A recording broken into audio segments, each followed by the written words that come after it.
자, 오늘 보면 주식시장이 또 조금 올라가죠. 그리고 환율도 좀 안정되고 마치 뭐 위기가 지나갔냐는 듯 그런 분위기도 조금 있을 겁니다. 뭐 오늘 아침에는 조금 올라가더니만 현재는 뭐 거의 코스피는 3포인트 올랐고 코스닥은 7.7포인트 내린 그런 상황입니다. 자, 그래도 요즘 같을 때 안 내리면 그게 어딥니까?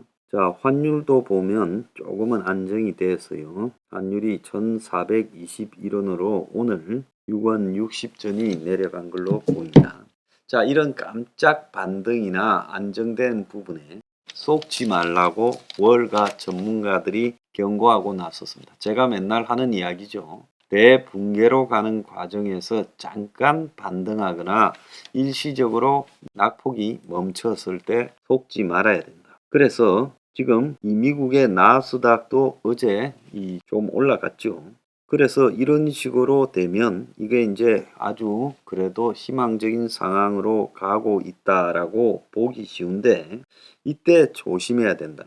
그래서 미국에서 이 월가 전문가들은 양심적인 사람이죠. 최근 전개된 상황은 시장 심리가 낙관적으로 완전히 돌아설 조건이 형성되지 않았다는 입장이다 라는 것을 여전히 보여주고 있다. 그리고 이런 지속적인 조건 개선이 이루어지려면 인플레이션이 이렇게 이제 사라져 가서 중앙은행이 이제 통화를 시중에 다시 많이 푸는 이런 쪽으로 가야 되는데 그런 증거는 없다. 근데 매우 암울한 것은 우크라이나 전쟁의 진행 양상이라는 거죠. 우크라이나가 약진하고 있고 러시아가 무너지는데 저게 이제 어디로 터질지 모르는 상황이 된다는 거죠. 그래서 최근에 지정학적인 리스크가 그리고 미국의 이제 연준이 계속 금리를 올리겠다라는 통화 정책 리스크가 커지면서 지금 정권 시장에서의 우려는 매우 좀 심각하다. 그래서 사실상 주식 비중을 줄여야 되고 여기서 지금 악재가 앞으로도 수도 없이 남아있기 때문에 빠져나가야 된다라는 이야기를 하고 있습니다. 그래서 여러분들도 하루하루에 조금씩 악화되었다가 또 회복되는 듯한 분위기에 속지 말고 근본적으로는 무너지는 쪽으로 착착 진행되어 가고 있다. 이것을 알아야 돼요. 자, 스위스의 제2투자은행인 크레디트 스위스 세계적 투자은행이죠. 지금 부도 위기로 가고 있습니다. 주가가 장중에 11.5% 급락했어요. 원래 주식시장에서 특정 주식이 10% 이상 떨어질 때는 이건 문제가 생긴 겁니다. 그래서 이 크레디트 스위스 신용부도수와 이 프리미엄이 급증하고 있고 미국 캐피탈 투자를 잘못해서 6.3조가 손실이 지금 나왔고 제2 리먼 브라더스가 되지 않겠느냐. 경제가 위기로 몰려가는데 꼭 이렇게 위기를 앞당기는 사고치는 골치 덩어리들이 있죠. 자, 신자유주의 종주국인 영국의 대처를 잇는다는 이 트러스가 총리가 된 지 40일 만에 대단한 착각으로 사고를 쳤습니다. 감세 규제 완화가 통하느냐라고 이번에 대처에 딸내미 자처하면서 밀어붙였다가 전혀 안 통한다라는 것이 열흘 만에 확인됐어요. 영국 보수당이 불경기일 때 단골로 지금 하던 감세 규제 완화를 들이밀었지만 이번에도 재활용했지만은 시장의 역풍이 엄청났고 파운드화가 붕괴되는 사태가 나왔다는 거예요. 미국과의 금리 차이가 크고 인플레 압박이 지속되는 속에서 감세는 완전히 시장의 악재로 이렇게 인식되며 이 파운드화 투매 현상을 가져왔고 그래서 지금 각국 중앙은행들이 영국 꼬라지를 보면서 진축으로 가야 되겠다고 생각을 했다는 거예요. 자, 세계에 지금 이 5개의 핵심적 은행이 있다면 미국의 연준 중앙은행요. 그 다음에 이제 유럽의 ECB 유럽 중앙은행. 그 다음에 이제 스위스에 있는 이 은행들. 그리고 영국의 영란은행. 그리고 일본의 일본은행. 그리고 중국의 인민은행. 이런 것들이 세계의 한 5개의 축이라고 봐야 됩니다. 자, 그런데 영란은행이 트러스에 제동을 거는데 실패하면서 지금 영국이 완전히 망해가고 있어요. 자, 트러스를 보면서 한국의 윤석열이 좀 배워야 될 게 뭐겠습니까? 윤석열이 배워야 될 게 명확한 게 있지요. 불황 때, 극심한 불황 때 감세와 규제 완화를 들이밀었다가 개박살 났지 않습니까? 과거에 신자유주의가 먹히던 자유무역이 먹히던 시대에 감세와 규제 완화는 통하지만 이제 그런 시대가 끝나고 보호무역뿐만 아니라 각자 도생의 시대로 가고 있고 신자유주의라는 것은 역사에 사라져 버렸는데 그걸 들이밀다가 열흘 만에 개박살이 났다. 자, 한국도 지금 밀턴 프리드먼을 추종한다는 윤석열이 지금 자유를 언급하면서 감세와 규제 완화를 들이밀고 있죠.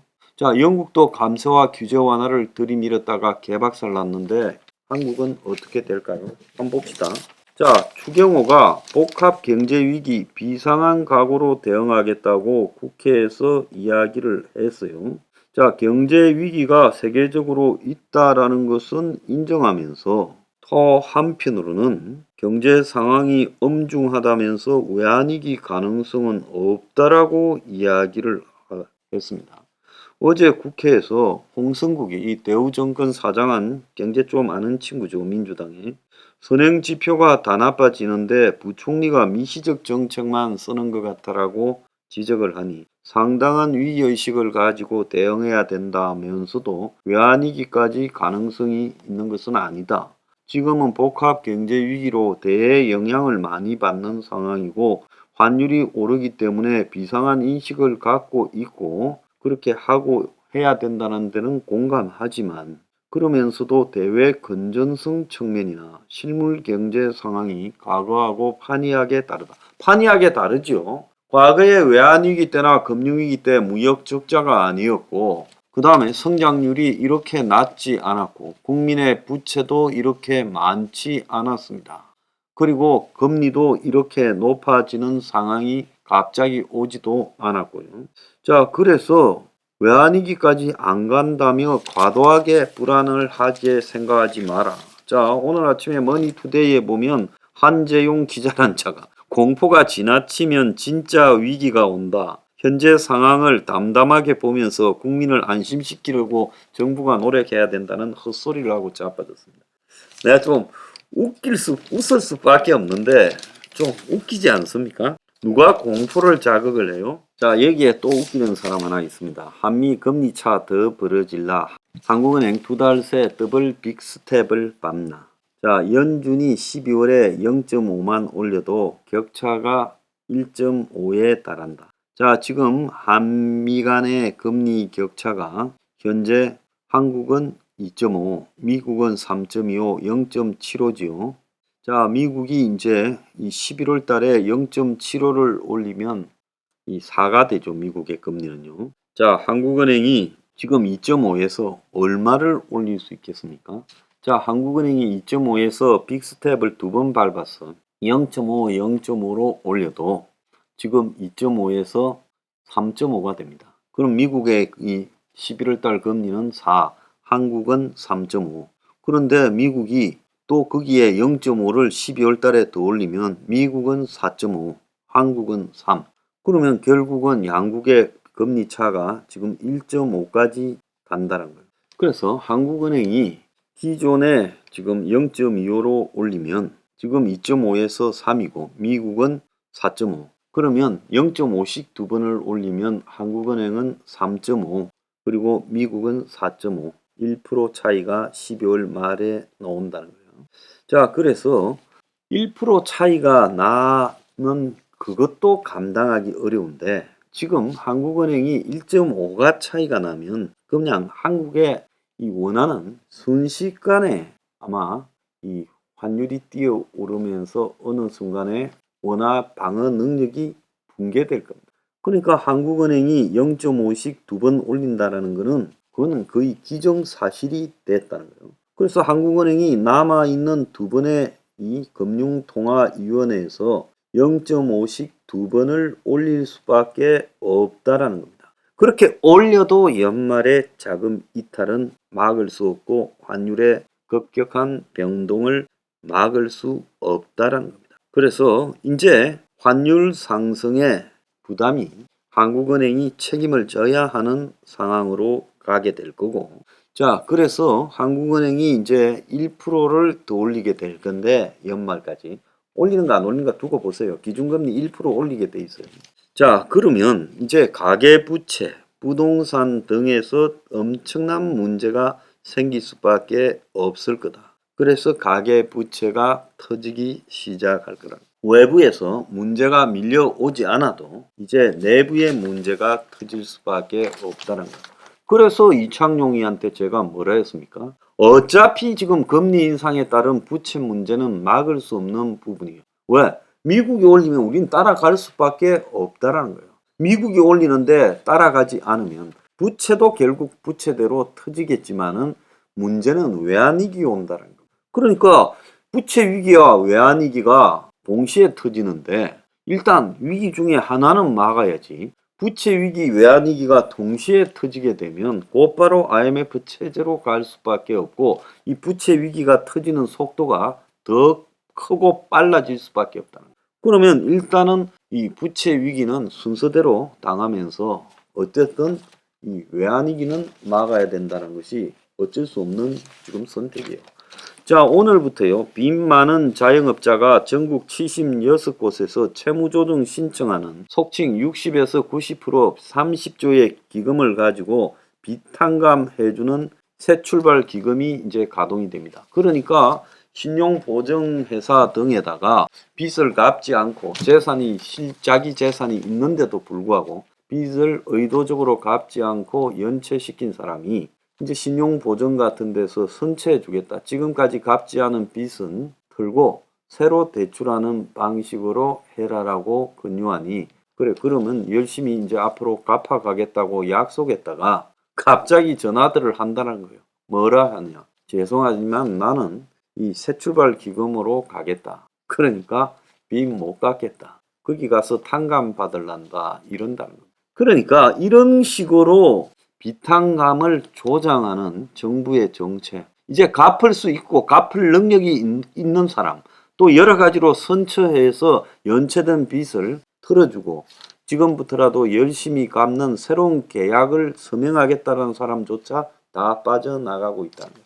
자, 지금 추경호, 외환위기 안 온다라는 추경호, 그리고 빅스텝 없다라고 했던 이창용, 그리고 이 무슨 새 출발 기금이니 뭐니 해서 비탕감 시켜준다라는 정권, 그리고 더 나아가서 규제 완화와 이 감세 정책으로 프리드먼을 추종한다는 윤석열이, 당신들 다 큰일 났어요. 큰일 났어.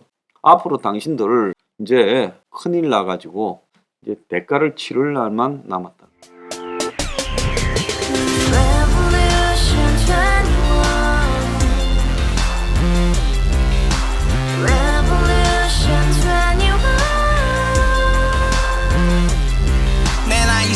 월세 30 코인 빚만 300 서울에 온지 벌써 10년 아둥바둥 버텼지만 여전히 난 반지 하에 제왕 곰팡이 연문제약 내비랑 깡통망통 완전히 폭망 고시원 창문만큼 작아진 내 꿈 연애 결혼 내 집 모든 게 헛꿈 1년 전 떠난 여친 울며 말했지 같이 써봤자 평생 가본 게 꼭꼭꼭하지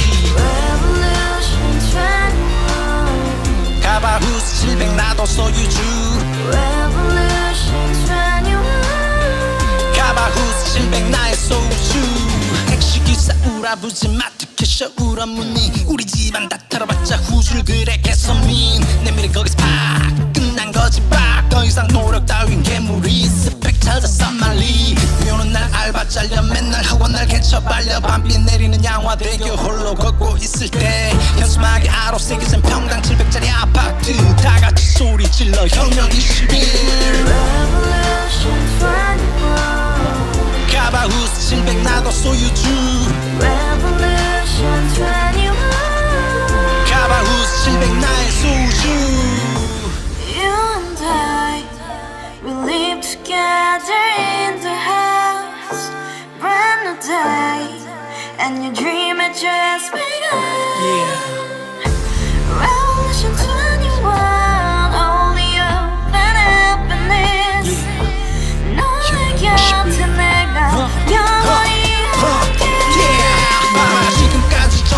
어른들 입만 열면 찝찝찝 개소리 멍멍멍 쳤다 하면 뻥 잘난 부모 만나 잘난 학교 나오면 뭐 하나 우동살이 꽉 찬 대가리 깡통 소리 텅텅